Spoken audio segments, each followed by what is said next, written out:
السلام علیکم ناظرین، آپ دیکھ رہے ہیں راز نیوز۔ مقابلہ حسن نعت کون بنے گا، راز نیوز کی آواز۔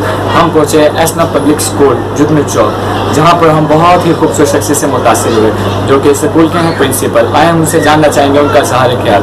السلام علیکم سر۔ وعلیکم السلام۔ جی سر، آپ کا کیا کہنا ہے راز نیوز کے بارے میں اور اس پروگرام کے بارے میں، مقابلہ حسن نعت کے بارے میں؟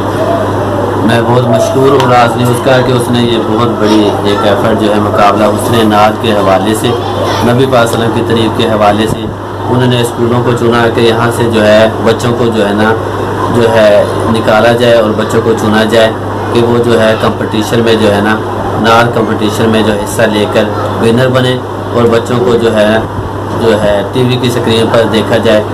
اور یہ بہت بڑی اس چینل کی جو ہے نا ایفرٹ ہے، اللہ تعالیٰ اس کو قبول فرمائے اور نبی پاک صلی اللہ علیہ وسلم کے واسطے ہم سب کے لیے آسانی ہو۔ تھینک یو سو مچ۔ یہ ہمارے ساتھ تھے پرنسپل صاحب۔ جی ناظرین، ہو سکتا ہے کہ نیکسٹ اسکول نیکسٹ کالج ہو آپ کا۔ راز نیوز کی جانب سے میں ہوں عادل ربانی۔